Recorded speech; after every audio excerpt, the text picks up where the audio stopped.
My father passed away when I was 20 years old. You know, he just died suddenly. He was my best friend. I was at my girlfriend's house at the time, and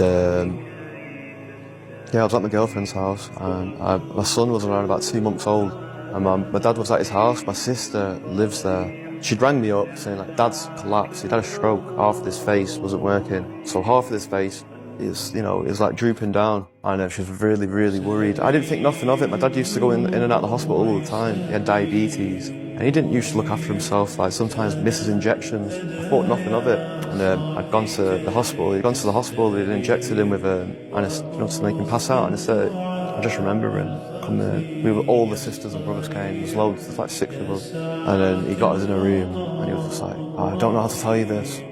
My mum died of the same thing." And I go, what are you on about? I was on a brain hemorrhage. I remember just everyone just crying straight away, and it took me a while to process what happened, you know. And then he was on the hospital bed, and I remember that night, like all my sisters had like work the next day, and they'd gone home because they had children, and I was just left in the hospital, man, you know, on my own. And I was just walking around the hospital all night in circles, you know. And I stayed in the bed with him, you know, and I just looked at him the last time. Sometimes I regret doing that because I'm staying with him. And, sometimes when I look back as well, I just get like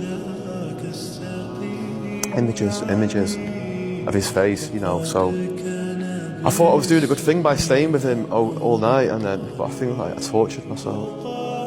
That 24 hours felt like a year, and he died the next morning. He flatlined. Yeah. He was conscious? The last time I seen him conscious, he rang me 2 weeks before. He fell out, and he rang me up saying like, "I love you, you know that?" And I said, yeah. And he said, "I just want you to know that I love you so much." I said, "What are you on about?" And he's just like, "Sam, I'm proud of you. I'm proud of you. You know, I'm proud of my grandson." And they go, "Shut up, what are you on about?" I go, "Avengers 2 movie's coming out next week. We like Marvel. He loves Marvel."